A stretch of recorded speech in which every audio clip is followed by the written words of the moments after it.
எங்கட பாவங்களை அல்லாஹ் மறைச்சிருக்கிறான் மனித கண்களுக்கு தெரியாம. அது பெரிய ஒரு நிஅமத்தா இல்லையா? பெரிய ஒரு நிஅமத். இந்த ரமலானில் எங்கட பாவங்கள் தனி மனிதன் என்ற வகையில் எங்கட பாவம் சுத்தப்படுத்தப்படும். அதுக்கு பெரிய ஒரு சான்ஸ். உடல் நோய் மௌத்தோடு முடிந்து விடுகிறது. ஆனால் உளநோய் மௌத்துக்கு பிறகுதான் அதனுடைய விசாரணைகள் கபரிலேயே ஆரம்பிக்கப்படுகிறது.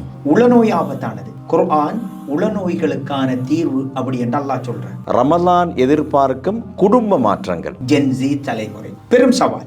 ஆன்மீக சூழலில் ஒரு குடும்பமாக ஒன்றிணைகின்ற வாய்ப்பு சமூகத்தில் இன்றைக்கு ரொம்ப குறைவு. ரொம்ப குறைவு. நீங்க பார்க்கலாம், ஒரே ஒரு வாய்ப்பு இருக்குது, ரமலான் மாசம் மட்டும்தான். சஹர்ல ஒன்று சேரும், இஃப்தார்ல ஒன்று சேரும், தராவீஹ் தொழுகையில் ஒன்றாக வருகிறோம். இதை நாங்க பயன்படுத்தி கொள்ளணும். இப்பொழுது உள்ள தலைமுறைக்கும் பெற்றோர்களுக்கும் உள்ள பெரிய ஒரு பிரச்சனை என்னன்னா கம்யூனிகேஷன் எரர். தொடர்பாடல்ல சிக்கல் இருக்குது. எங்கட பிள்ளைகள் ஒரு டாக்டர், எங்கட பிள்ளை ஒரு தொழில் அதிபர், ஒரு பொலிட்டிஷியன், ஒரு ஆலிம், இது எல்லாவற்றையும் தாண்டி என்ற பிள்ளை கையேந்தி ரப்பிர்ஹம்ஹுமா கமா ரப்பயானி ஸகீரா என்ற துஆவை நாங்க கேட்கிறோம்டா அதை விட ஒரு மிகப்பெரிய வெற்றி கிடையாது. ஒரு சமூகமாக இலங்கையிலே பன்மைத்துவ சூழலிலே வாழ்ந்து கொண்டிருக்கின்றோம். ஒரு காலத்திலே முஸ்லிம்கள் என்றால் ஒரு பெருமை இருந்தது, ஒரு நம்பிக்கை இருந்தது. ஒரு ரிக்வெஸ்ட் கொண்டு வைக்கிறார். வெள்ளிக்கிழமை முஸ்லிம்களுடைய முக்கியமான ஒரு நாள். அந்த தினத்தில் மாத்திரம் இந்த மியூசியத்தை மூடுங்கன்னு கேட்கிறார். ஏனென்றால் அவர்கள் வணக்கத்தை விட்டு ஒரு முஸ்லிம் இங்கே வந்து பார்வையிடுவது எனக்கு ஒரு பாவமாக மாறலாம். எனவே அந்த ஒரு உத்தரவாதத்தை எனக்கு அழிங்குங்கிறாரு. அதைத்தான் 2010 வரைக்கும் நாங்கள் அனுபவிச்சு கொண்டிருந்தோம். எவ்வளோ ஒரு தூர நோக்கம். சுபஹான் அல்லாஹ். ஒரு முஹம்மத், ஒரு ஜெயித், ஒரு ஃபாத்திமாவின் தவறு என்பது அவர்களின் தனிப்பட்ட தவறுகளாக பார்க்கப்படாது. கண்டிப்பாக இது இந்த சமூகத்தின் தவறுகளாக பார்க்கப்படும். எனவே நான் ரோட்ல போகையும் கொடுக்கல் வாங்கல் செய்கின்ற பொழுதும், நான் இன்னொரு சகோதரரோடு பழகுகின்ற பொழுதும், நான் இஸ்லாத்தின் முன்மாதிரி என்கிற உணர்வு இருக்கணும்.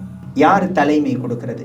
உலமாக்களா, அரசியல்வாதிகளா, புத்திஜீவிகளா, யூடியூபர்ஸா, ஃபேஸ்புக் பாவனையாளர்களா? இந்த சமூகத்தை வழி நடாத்துகின்றவர்கள் யார்? ஒரு மிகப்பெரிய ஒரு கேள்வி.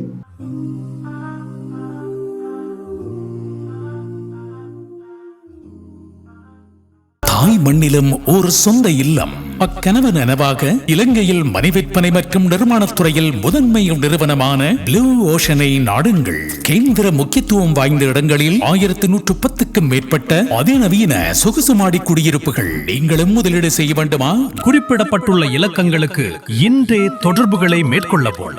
அஸ்ஸலாமு அலைக்கும் வரஹ்மத்துல்லாஹி வபரகாத்துஹு. உங்கள் அனைவர் மீதும் சாந்தியும் சமாதானமும் என்றென்றும் உண்டாவதாக என்ற பிரார்த்தனையோடு ஷார்ட் நியூஸ் வழங்கும் ரமதான் டாக் சிறப்பு கலந்துரையாடல் நிகழ்ச்சியில் மீண்டும் ஒரு முறை உங்கள் அனைவரையும் சந்திப்பதில் மகிழ்ச்சி அடைகிறேன். இன்றும் கூட காலத்திற்கு தேவையான மிக முக்கியமான ஒரு தலைப்பிலே கலந்துரையாட நாங்கள் தயாராக இருக்கின்றோம். ரமலான் எதிர்பார்க்கும் தனி மனித, குடும்ப, சமூக மாற்றங்கள் பற்றி இன்றைய எங்களுடைய நிகழ்ச்சியிலே விரிவாக கலந்துரையாட நாங்கள் தயாராக இருக்கின்றோம். இன்றைய நிகழ்ச்சிக்காக வேண்டிய மிக முக்கியமான ஒரு ஆளுமையை அழைத்திருக்கின்றோம். மர்கஸ் தாருல் ஈமான் அரபு கல்லூரியின் அதிபர் அஷேக் JM ஷிஹாப் சலஃபி அவர்கள் கலையகத்தில் இருக்கின்றார்கள். நிகழ்ச்சிக்குள் அவர்களை சலாம் கூறி அன்போடு வரவேற்றுக் கொள்கிறேன். அஸ்ஸலாமு அலைக்கும் வரஹ்மத்துல்லாஹி வபரகாத்துஹு. வலைக்கும் அஸ்ஸலாம் வரஹ்மத்துல்லாஹி வபரகாத்துஹு. அல்லாஹ் அடியார்கள் மீது அதிகமான அன்பு கொண்டவன், நேசம் கொண்டவன். எனவே இந்த அடியான் எப்படியாவது சுவனத்தை அடைந்து கொள்ள வேண்டும் என்பதற்காக வேண்டி அவனுக்கு பல வாய்ப்புகளை வழங்கி கொண்டே இருக்கின்றான். ஒவ்வொரு நாளும் அதிகாலை வேளையிலே தஹஜ்ஜுடைய நேரத்திலே கீழ் வானத்திற்கு இறங்கி வந்து பாவ மன்னிப்பு கேட்பவர்கள் இல்லையா என்று அல்லாஹ் கேட்கிறானாம். வருடத்திலே ஒரு முறை ரமலானை வழங்கி இருக்கின்றான். இந்த ரமலானின் மூலம் அல்லாஹ் பல விடயங்களை எதிர்பார்க்கிறான். முதலில் சொல்லுங்கள், ரமலான் மாதம் வந்துவிட்டால் ஒரு தனி மனிதனை பொறுத்தவரையிலே அவனிடத்திலே எவ்வாறான எதிர்பார்ப்புகளை அல்லாஹ் எதிர்பார்க்கிறான்? அல்ஹம்துலில்லாஹ் வஸ்ஸலாத்து வஸ்ஸலாமு அலா ரசூலில்லாஹ் முஹம்மது பின் அப்துல்லாஹ் அம்மா பஅத். நல்லது ஒரு கேள்வி. உண்மையில் வணக்கங்களை பொறுத்த வரைக்கும் அல்லாஹு தஆலா பல விடயங்களை அதனூடாக எதிர்பார்ப்பார். பெரும்பாலும் அடியார்களை பொறுத்த வரைக்கும், என்னையும் உங்களையும் பொறுத்த வரைக்கும், ஒரு பகுதியை மாத்திரம் கூடுதல் அவதானம் கொடுத்து அடுத்த பகுதிகள் தொடர்பாக கண்டுகொள்ளாமல் போகிற ஒரு வளமை இருக்கிறது. உதாரணமாக அல் குர்ஆனில் அல்லாஹு தஆலா இன்ன ஸலாத்த தன்ஹா அனில் ஃபஹ்ஷாஇ வல் முன்கர், நிச்சயமாக தொழுகை மானக்கேடான பாவமான விடயங்களில் இருந்து தடுக்கும் அப்படி என்று சொல்கிறார். தொழுகை தக்பீர் கட்டுகிறோம், சூரத்துல் ஃபாத்திஹா ஓதுகிறோம், இதர திக்ருகளை ஓதிக்கொள்கிறோம், நன்மை கிடைக்கிறது, அது எல்லாமே புரிகிறது. ஆனால் எப்பொழுதாவது தொழுகை மானக்கேடான விடயம், பாவமான விடயங்களில் இருந்து என்னை தடுத்தது அப்படி என்று சொல்லக்கூடிய ஏதாவது ஒரு நிகழ்வு எங்களுக்கு நடந்திருக்கிறதா? உதாரணமாக, ஒருவர் இரவு நேர தொழுகை கியாமுல் லைலுக்காக எழும்புகிறார், அல்லாஹ்வை வணங்குகிறார், சுபஹுடைய அதானை தயார் நிலையில் செவியேற்பதற்கு கேட்டுக்கொண்டிருக்கிறார். அதான் சொன்னவுடன் பள்ளிக்கு தயாராகி போகிற பொழுது வீட்டிலே இருக்கிற ஊத்த பேக கையில சுமந்து கொள்கிறார். பாதையில் ஒரு மூலையில் அதை போட்டுவிட்டு பள்ளியில் சென்று சுன்னத்தை தொழுது, சுபகு தொழுகையை ஜமாத்தோடு தொழுது, திக்ரெல்லாம் முடிச்சிட்டு மீண்டும் வீடு நோக்கி வருகிற நேரத்தில் அவரால் வீசப்பட்ட குப்பையை ஒரு நாய் ஆங்காங்கே வீசி இருக்கும். அந்த நேரத்தில் அவர் அந்த இடத்தில் இந்த நாய்க்கு இதுதான் வேலை என்று நாய் தொடர்பாக பேசிக் கொண்டிருப்பார். உண்மையில் இந்த தொழுகையாளியை அல்லாஹு தஆலா விரும்புவானா? தொழுகை ஊடாக அல்லாஹு தஆலா இதை எதிர்பார்க்கிறானா? அல்லாஹு தஆலா தொழுகை ஊடாக அல்லாஹ்வை நெருங்குதல் என்பதோடு இணைத்து மோசமான மானக்கேடான பாவமான செயலும் தொழுகை தடுக்க வேண்டும் என்று எதிர்பார்க்கிறான். உண்மையில் இந்த தொழுகை அந்த மாற்றத்தை எங்களில் உண்டு பண்ணியதான். அதே போன்றுதான் நோன்பும். பசித்திருக்கிறோம், நீங்கள் சொன்ன கேள்வி, பசித்திருக்கிறோம், தாகித்திருக்கிறோம், இதெல்லாமே நோன்பு எதிர்பார்க்கிற அம்சங்கள். அதே நேரத்தில் உள்ளங்கள் நோன்பு பிடிக்க வேண்டும் என்று அல்லாஹ் எதிர்பார்க்கிறார்.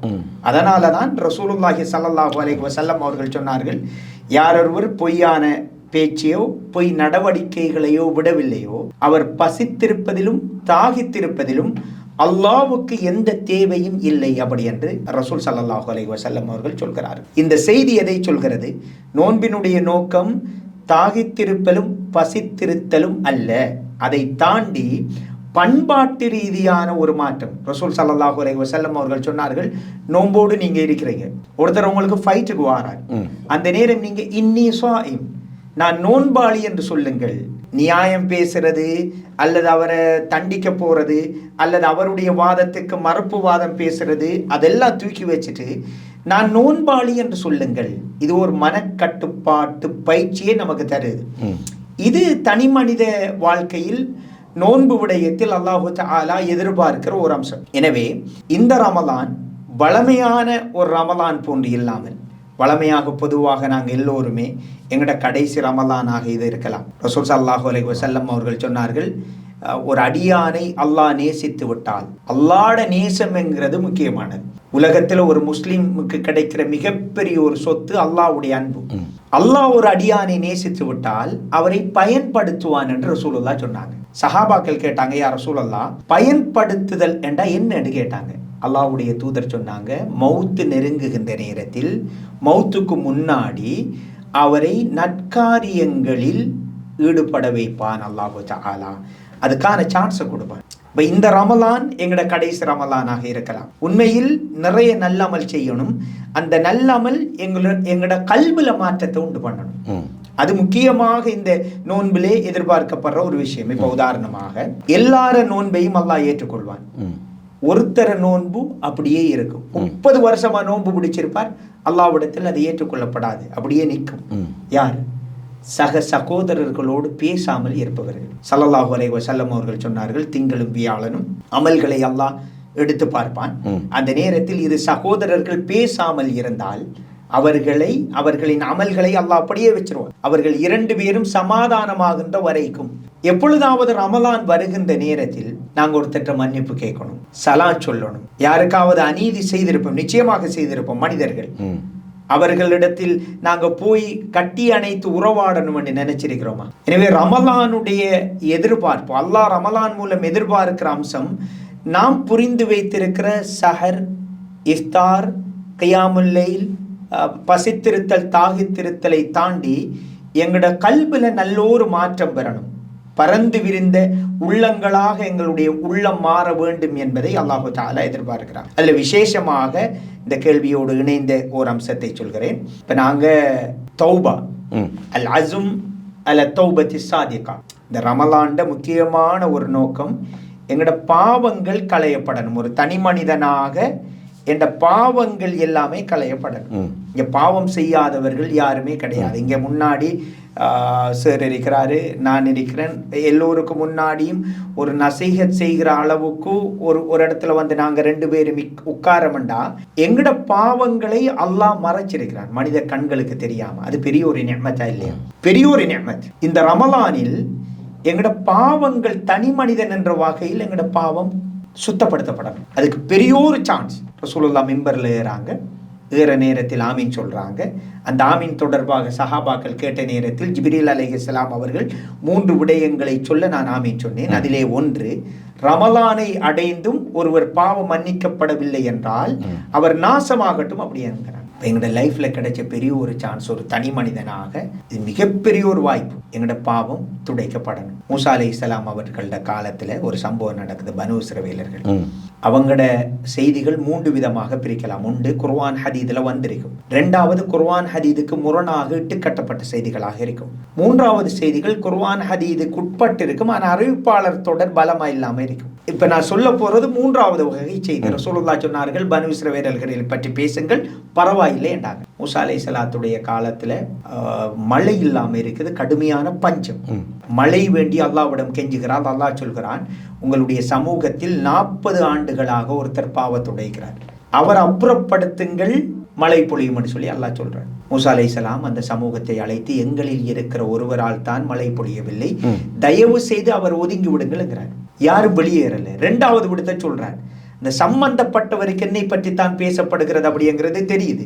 தலையை குனிந்து கொண்டு அல்லாஹ்விடம் ஒரு மன்றாட்டம் செய்கிறார், கண்ணீர் வடிக்கிறார். இறைவா, 40 வருடம் நான் பாவம் செய்தது உண்மை, ஆனால் என்னை இந்த சமூகத்தில் கண்ணியமாக வாழ வைத்தார். இப்பொழுது என்னை கேவலப்படுத்த போகிறாயா? உன் பால் நான் மீண்டு விடுகிறேன், என்னை மன்னித்து விடுகிறேவா என்று கண்ணீர் வடிக்கிறார். மழை உடனே பொழியுது. மூசா அலைஹிஸ்ஸலாம் அல்லாஹ் கிட்ட கேட்கிறாங்க, யா அல்லாஹ், யாரும் வெளியேறல, மழை பொழிகிறதே என்று. அல்லாஹ் சொல்கிறான், என் அடியான் திரிந்து விட்டான், என் பால் மீண்டு விட்டான், அவனை மன்னித்து விட்டேன். மூசா அலைஹிஸ்ஸலாம் கேட்கிறாங்க, யா அல்லாஹ், அவர் முகத்தை நான் பார்க்கணும். அல்லாஹ் சொல்றான், அவர் பாவம் செய்கிற பொழுதே அவரை நான் மறைத்து வைத்திருந்தேன், திருந்திய பிறகு நான் காண்பிப்பதா? உங்களுக்கும் மூசாவை நான் அவரை காண்பிக்க மாட்டேன் அப்படி என்று அல்லாஹ் சொல்றான்.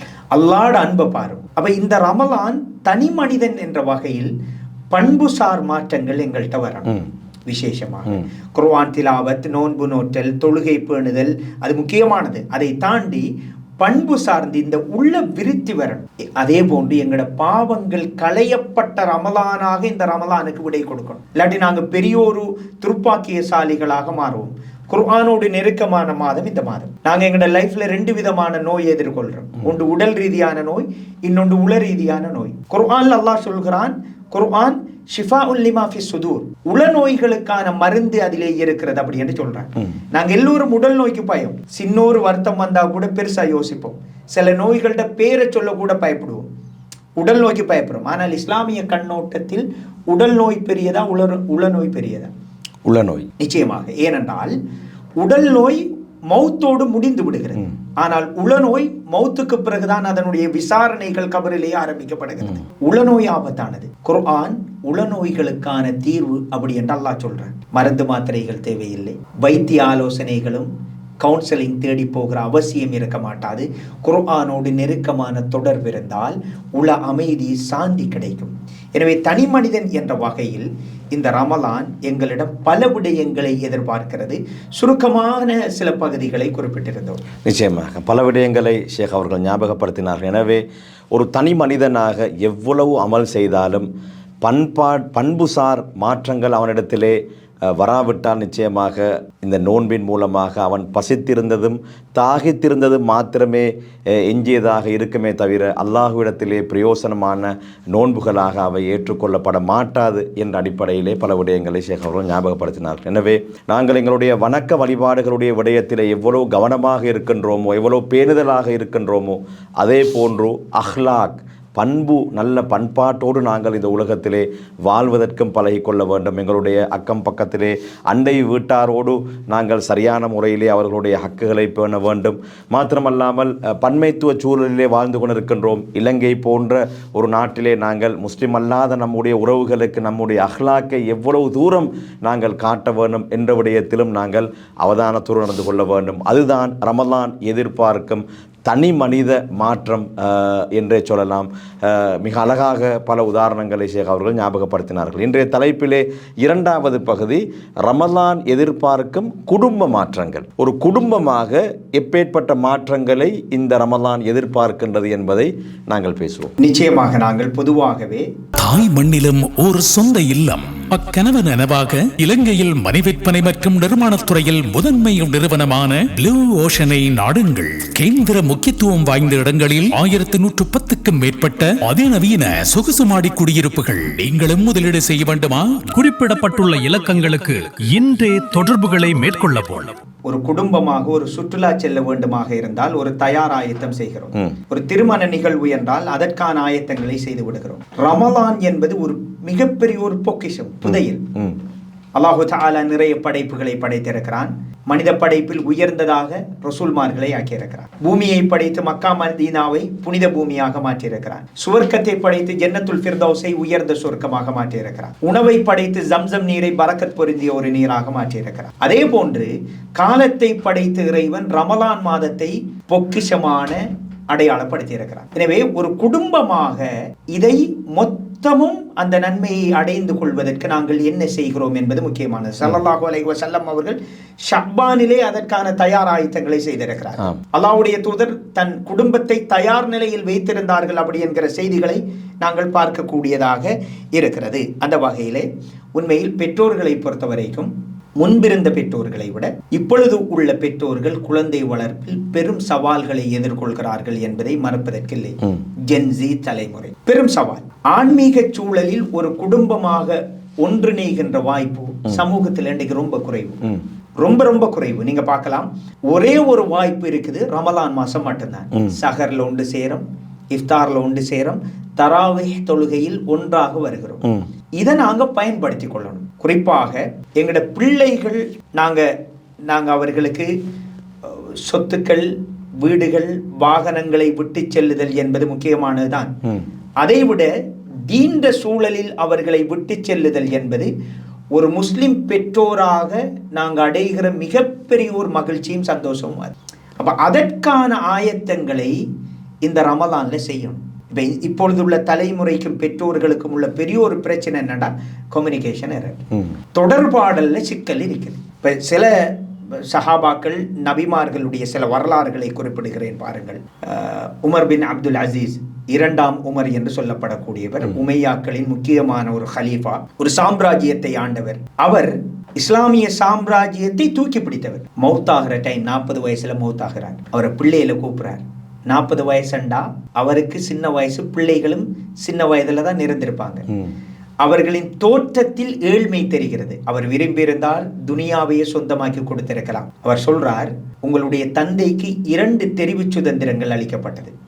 ஒன்று, உங்களை வசதியோடு நரகத்திற்கு நெருக்கமாக விட்டு செல்லுதல். இன்னும் ஒன்று, ஏழ்மையோடு சுவனத்திற்கு நெருக்கமாக விட்டு செல்லுது. உங்கள் தந்தை 2வதை தெரிவு செய்தார் அப்படி என்று பிள்ளையில பார்த்துட்டு அழுகிறார். கண்ணீர் வருது. பக்கத்துல இருந்த ஒருத்தர் சொல்றார், எந்த சொத்துல அவர்களுக்கு எழுதி வைக்கிறேன்ங்கிறார். உமர் பின் அப்துல் அசீஸ் ரஹிமஹுல்லா சொல்றாங்க, வேணாம்ங்கிறார். இவர்கள் விடயத்தில் நான் அல்லாஹ்வை பொறுப்பு சாட்டுகிறேன், என் பிள்ளைகள் விடயத்தில் அப்படிங்கிறார். பின்னாடி வரலாறு 20 வருஷத்துக்கு பின்னாடி பெரும் ஹலீஃபாக்கள் பிள்ளைகள் பகதாதிலே பள்ளியில் ஹதியா கேட்டுக்கு நின்றாங்க. ஆனால் உமர் பின் அப்துல் அசீஸ் ரஹிமஹுல்லா அவர்களுடைய பிள்ளைகள் மிக பெரும் செல்வந்தர்களாக இருந்தார்கள் அப்படிங்கிற வரலாற்றை பார்க்கிறோம். இதுல உள்ள முக்கியமான விஷயம் என்னென்றால், பிள்ளைகளோடு தொடர்பு பட்ட விதத்தை பாருங்க. பேசுறாங்க. இந்த ரமலானில் பிள்ளைகளோடு நாங்க பேசணும். நாங்க இந்த உலகத்துல காண்ற மிகப்பெரிய மகிழ்ச்சி என்னென்றால், எங்கட பிள்ளைகளோட டாக்டர், எங்கட பிள்ளை ஒரு தொழில் அதிபர், ஒரு பொலிட்டிஷியன், ஒரு ஆலிம், இது எல்லாவற்றையும் தாண்டி என்ற பிள்ளை கையேந்தி ரப்பிர்ஹம்ஹுமா கமா ரப்பயானி சகீரா என்ற துஆவை நாங்க கேட்கிறோம்டா, அதை விட ஒரு மிகப்பெரிய வெற்றி கிடையாது. நாங்க தொழுகைக்காக வீட்டுல எழுந்து உது செய்ய தயாராகின்ற பொழுது என் பிள்ளோட ரூம்ல என் பிள்ளை சுஜூது செய்யறத கண்டா ஒரு முஸ்லிம் பெற்றோராக நாங்கள் காண்கின்ற மிகப்பெரிய மகிழ்ச்சியா தான். இந்த ரமலான் அதுக்கு பயன்படுத்தணும். எல்லாரும் பிஸி, பிள்ளைகளுக்கு நேரம் கொடுக்க முடியல, மனைவிக்கு நேரம் கொடுக்க முடியல, சகோதரர்களுக்கு நேரம் கொடுக்க முடியல. 11 மாசத்தை துனியாவுக்கு கொடுத்தோம். இந்த மாசத்தை குடும்பத்திற்கு தீண்ட சூழலில் தராவி தொழுகைக்கு போகும். இமாம் தொழுவிப்பார். அந்த குர்ஆன் வசனம் தொடர்பாக பிள்ளையோடு டிஸ்கஸ் பண்ணலாம், மனைவியோடு டிஸ்கஸ் பண்ணலாம். நீங்க எத்தனை ஜூஸ் முடிச்சேன்னு கேட்கலாம். அதுக்குள்ள ஒரு ஆரோக்கியமான போட்டி நிகழ்ச்சிகளை ஏற்பாடு செய்யலாம். பிள்ளைகளோடு எங்கட அன்பை அப்படியே ஒரு அம்ரு பின் ஆஸ் ரலியல்லாஹு அன்ஹு அவங்க ஆண் பிள்ளைகளை அழைக்கிறாரு. ஒரு பிள்ளைக்கும் எங்களுக்குமான தொடர்பு சரியாக இருந்தால் நாங்கள் மௌத்தானாலும் எங்களை பிள்ளைகள் மிஸ் பண்ணும். ரமலான் வரக்க, சுஜூது செய்யக்க, பெருநாள் தொழுகையின் பொழுதெல்லாம் எங்களை நினைத்து நினைத்து கண்ணீர் வடித்து நிச்சயம் துவா செய்வாங்க. அம்ரு பின் ஆஸ் ரலியல்லாஹு அன்ஹு அவங்க சொல்றாங்க, பிள்ளைகளை கூப்பிட்டு, நான் மௌத்தானால் என்னை நல்லடக்கம் செய்துவிட்டு வருகின்ற நேரத்தில் ஒரு ஒட்டகத்தை அறுத்து பலியிடுவதற்கு எவ்வளவு நேரம் எடுக்குமோ அவ்வளவு நேரம் எனக்காக இஸ்திக்ஃபார் செய்யுங்கள் அப்படி என்று பிள்ளைகளுக்கு வசியத் செய்றாங்க. எப்படி தொடர்பாடல் இருந்துச்சு பாருங்க. அப்துல்லா பின் ஹராம் ரலியல்லாஹு அன்ஹு அவங்க, ஜாபிர் பின் அப்துல்லா ரலியல்லாஹு அன்ஹு அவர்களுடைய தந்தை கனவுண்டு காண்றார், மௌத்தாகிற மாதிரி நீண்ட வரலாறு. மகனை கூப்பிட்டு சொல்றார், 8 அல்லது 9 சகோதரிகள், ஒரே ஒரு ஆண் மகன், நான் ஒரு கனவு கண்டன், நான் மௌத்தாகலாம் என்று நினைக்கிறேன். அப்படி நான் மௌத்தானால் எனக்கு கடன் இருக்குது, அதை நீங்க நிறைவேற்றணும். எப்படி அந்த உரையாடல் பிள்ளைகளுக்கும் மகனுக்கும் இடையில இருந்திருக்கும். உங்களுக்கு 8 சகோதரிகள் இருக்கிறாங்க, அவங்கள நல்ல முறையில பார்த்துக்கொள்ளணும். இப்படி ஒரு உரையாடல் தொடர்பு எங்களோட குடும்பத்துக்குள்ள இருந்தால் இதை தாக்கம் எப்படி இருக்குன்னு பாருங்க. ஜாபிர் பின் அப்துல்லா ரலியல்லாஹு அன்ஹு அவங்க திருமணம் செஞ்சிட்டாங்க. ஸல்லல்லாஹு அலைஹி வஸல்லம் அவர்கள் கேட்கிறாங்க, விதவையை திருமணம் செய்தீர்களா, கன்னி பெண்ணை திருமணம் செய்தீர்களா? எல்லோருடைய கனவும் யாரை திருமணம் செய்யணும் என்று இருக்கும், கன்னி பெண்ணை. ஒரு சஹா அவர் சொல்றாரு, யார சொல்லலாம், நான் விதவையை திருமணம் செய்தேன், ஏன் கன்னியை திருமணம் செய்திருக்கலாமே என்று ஸல்லல்லாஹு அலைஹி வஸல்லம் அவங்க கேட்கிறாங்க. அவர் சொல்றார், என் தந்தை நிறைய சகோதரிகளை விட்டு சென்றார்கள், நான் ஒரு இளம் பெண்ணை திருமணம் செய்தால் என் சகோதரிகளும் இளம் சகோதரிகள், 2 பேருக்கும் இடையில் ஒரு புரிதல் கோளாறுகள் நிறைய ஏற்படலாம், அதனால் நான் அதை விரும்பவில்லை அப்படிங்கிறார். ஒரு இளைஞனாக இந்த முடிவு மிகப்பெரிய தியாகம். கண்டிப்பா இந்த தியாகத்தை அவர் எடுப்பதற்கு சாத்தியமானது தந்தைக்கும் மகனுக்கும் இடையிலான நெருக்கமான உறவாடல்கள், தொடர்பு. எங்கட சமூகத்தில் அதை தவறு விடுகிறோமா என்கிற ஒரு அச்சம் இருக்குது. இந்த தலைமுறையை சமாளித்தல் என்பது பெரிய ஒரு சவால். இந்த ரமலானை ஒரு ஒரு ஒரு ஒரு சக மனிதர்களை புரிந்து கொள்ளுதல் என்பது மிச்சம் கஷ்டம். அதுக்கு நிறைய நேரம் ஒதுக்கணும். 40 வருஷம் வாழ்ந்துட்டு டிவோர்ஸ் பண்ண நிறைய பேரை பார்க்கிறோம். ரசூல் ஸல்லல்லாஹு அலைஹி வஸல்லம் அவர்களை உயிரிலும் மேலாக சஹாபாக்கள் நேசித்தார்கள். அல்லாஹ்வுடைய தூதர் என்பதற்காக மாத்திரம் நேசித்தார்களா, அல்லது நேசிக்கத்தக்க அத்தனை பண்புகளும் ரசூலுல்லாஹ்விடம் இருந்ததா? இரண்டாவது. நிச்சயமாக ரசூல் ஸல்லல்லாஹு அலைஹி வஸல்லம் அவர்களுடைய ஒரு தோழர் அபூ ஹுரைரா ரலியல்லாஹு அன்ஹு அவர்கள் கடுமையான பசியோடு இருக்கிறாங்க. ஒரு வக்து தொழுகையை முடிச்சிட்டு சாப்பாடு தாங்கன்னு சொல்றதுக்கு வெக்கமாய்க்குது. பள்ளி வாசல்ல நின்றுட்டு வர்ற ஆக்கள்கிட்ட ஒரு குர்ஆன் வசனம் தொடர்பா கேட்கிறார். அவர் நோக்கம் குர்ஆன் வசனம் அல்ல, பேச்சு முடியல சாப்பாடு கூட்டிட்டு போக மாட்டாங்களாங்கிறதான். ஒவ்வொருவரும் வந்து குர்ஆன் வசனத்தை பற்றி தான் பேசி விட்டு செல்கிறார்கள். இவருடைய நோக்கத்தை புரிந்து கொள்ளவில்லை. அல்லாஹ்வுடைய தூதர் தொழுகை முடிந்து வருகிறார்கள். அபூ ஹுரைரா ரலியல்லாஹு அன்ஹு அவங்க சொல்றாங்க, ஃபதபஸ்ஸம ஹீன ரஆனி, என்னை பார்த்தவுடன் அல்லாஹ்வுடைய தூதர் புன்முறுவல் போட்டார்கள். என் கரங்களை பிடித்து அபூ ஹுரைராவை வாங்க சாப்பிட போக மாட்டார், பேச ஆரம்பிக்கல. என்ற தேவை ஒரு மௌனத்தை கூட அல்லாஹ்வுடைய தூதர் சரியாக புரிந்து கொள்கிறார்கள்.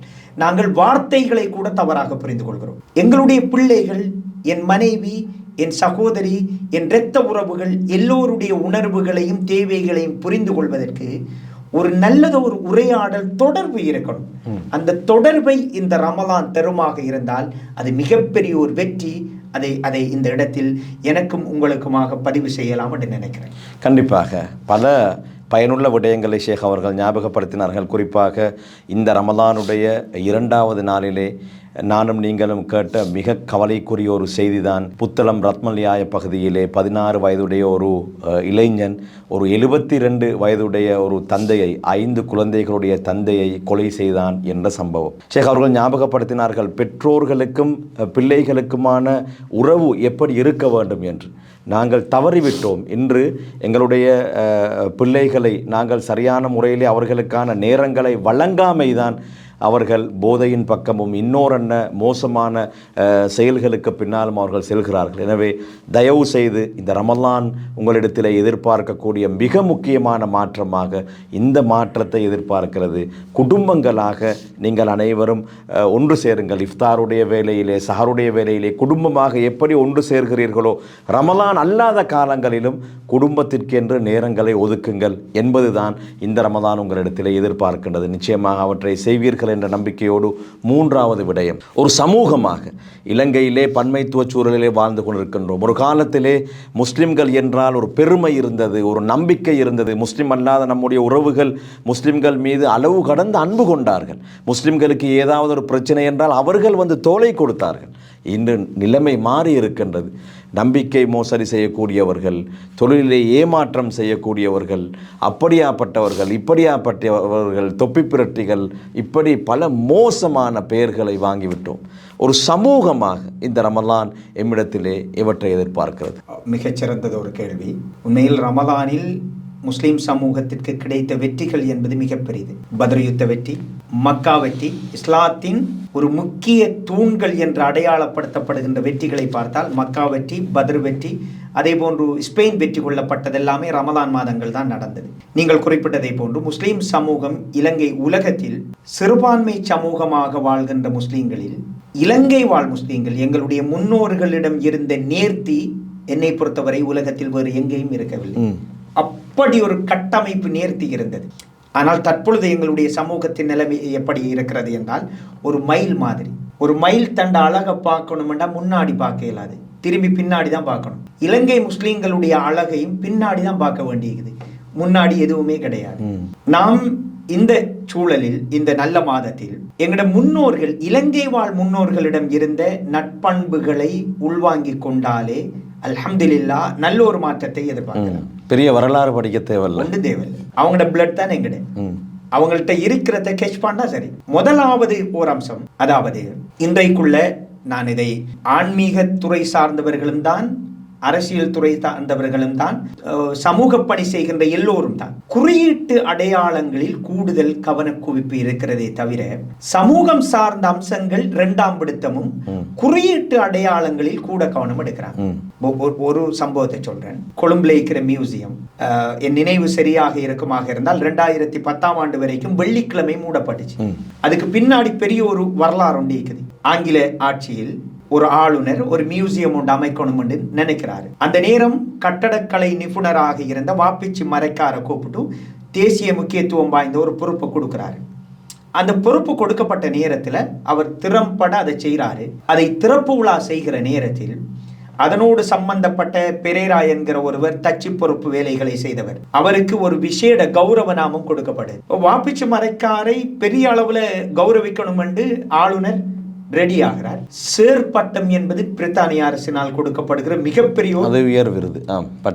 அதை கொடுக்கறதுக்கு ரெடி ஆயிருக்கிறாங்க. எங்கட முன்னோர் வாப்பிச்சு மறைக்கார் அந்த டைம்ல ஒரு விஷயத்தை சொல்றார், எனக்கு அந்த பட்டம் தேவையில்லைங்கிறார். சேர் பட்டத்தை இன்றைக்கு பொன்னாடைகள் பணம் கொடுத்து வாங்கப்படுகின்றன, விருதுகள் பணம் கொடுத்து வாங்கப்படுகின்றன. தேச பந்து, அந்த பந்து, இந்த பந்து, எல்லா விருதுகள் எல்லாமே கூலி எழுத்தாளர்கள் எல்லாமே மாறிக்கொண்டிருக்கிற காலத்தில் எங்கட முன்னோர்கள் ஒரு பட்டம் தேடி வருகிறது, அது தேவையில்லை, ஒரு ரிக்வெஸ்ட் கொண்டு வைக்கிறார். வெள்ளிக்கிழமை முஸ்லீம்களுடைய முக்கியமான ஒரு நாள், அந்த தினத்தில் மாத்திரம் இந்த மியூசியத்தை மூடுங்கன்னு கேட்கிறார். ஏனென்றால் அவர்கள் வணக்கத்தை விட்டு விட்டு ஒரு முஸ்லீம் இங்கே வந்து பார்வையிடுவது எனக்கு ஒரு பாவமாக மாறலாம், எனவே அந்த ஒரு உத்தரவாதத்தை எனக்கு அழிங்குங்கிறாரு. அதைத்தான் 2010ஆம் ஆண்டு வரைக்கும் நாங்கள் அனுபவிச்சு கொண்டிருந்தோம். எவ்வளவு ஒரு தூர நோக்கம். சுபஹான் அல்லாஹ். அவங்க தனக்கான அடையாளம் குறியீடுகளை தேடல், அதால அல்லாஹ் பரக்கச்சை. இன்றைக்கு ஒரு ஜமாத் தண்ட பேர் முன்னுக்கு இருக்கணும்னு நினைக்கிறாங்க. ஒரு கட்சி தண்ட தலைவர் தண்ட பெயர் ஹைலைட் பண்ணப்படணும்னு விரும்புறாரு. ஒரு தொண்டு நிறுவனம், சமூக பணி செய்கிற எல்லோருமே இந்த ஒரு நோய்க்கு உள்ளாகி இருக்கிறாங்க. இது இலங்கை வாழ் முஸ்லீம்களுக்கு ஏற்பட்டிருக்கிற மிகப்பெரிய நோய். அல்லாஹு தஆலா இந்த நோய்களில் இருந்து என்னையும் உங்களையும் எல்லோரையும் விடுவிக்கணும்.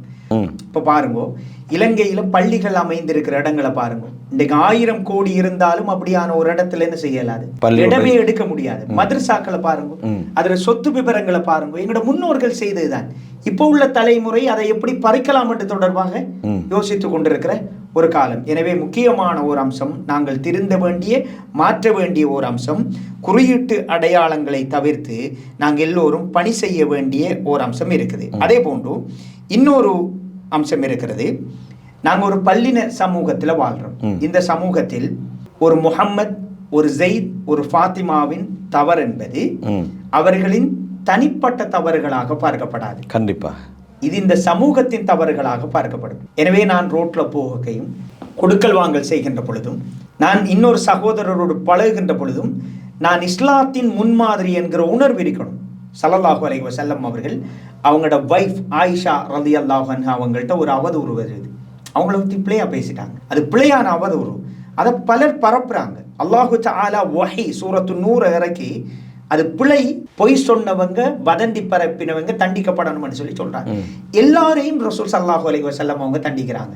ஆனால் பிரதான சூத்திரதாரி முனாஃபிகின்களின் தலைவரை மட்டும் விட்டுறாங்க. சஹாபாக்கள் யா ரசூலல்லாஹ் அவரை தான் ஃபர்ஸ்ட்டுக்கு தண்டிச்சிக்கணும். அல்லாஹ்வுடைய தூதர் ஸல்லல்லாஹு அலைஹி வஸல்லம் அவர்கள் சொல்கிறார்கள், அவர் தண்டிக்கப்பட்டால் அவங்க ஒரு டீமா எங்களுக்கு எதிராக வலுவடைவார்கள். அல்லாஹ்வுடைய தூதரின் சொந்த விஷயம், அதுல எவ்வளவு தியாகம் செஞ்சிருக்கிறாங்க.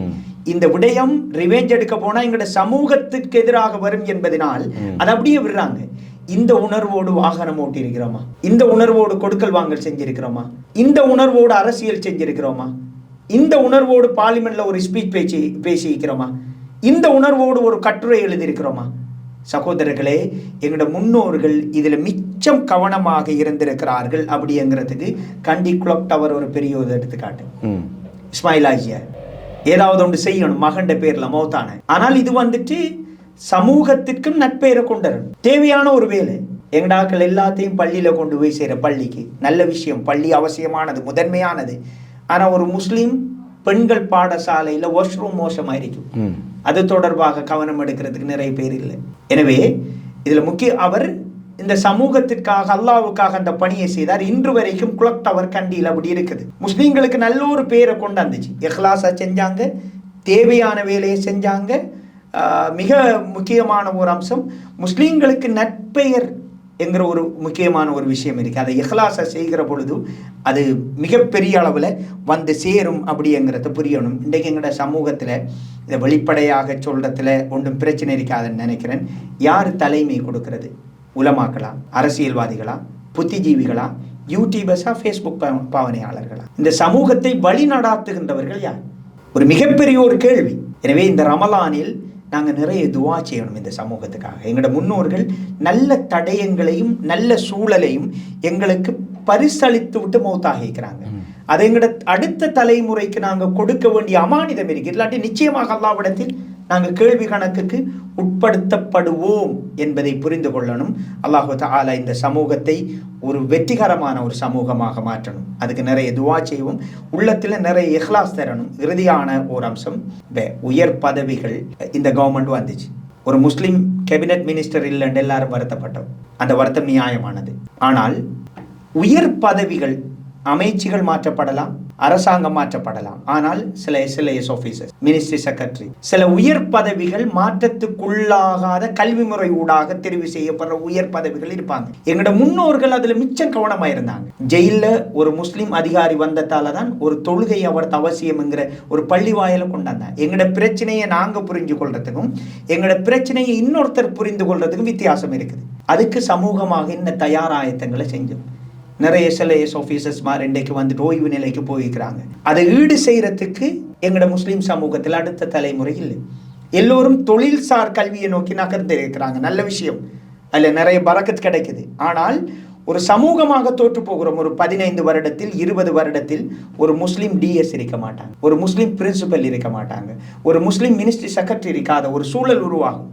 இது மிகப்பெரிய ஒரு ஆபத்து. இது தொடர்பாக ஒரு சமூகமாக நாங்கள் யோசிச்சிருக்கிறோமா? எனவே அல்லாஹு தஆலா இந்த சமூகத்திற்கு பரக்கத் செய்ய வேண்டும், எங்களுடைய முன்னோர்களுக்கு அருள் செய்ய வேண்டும்.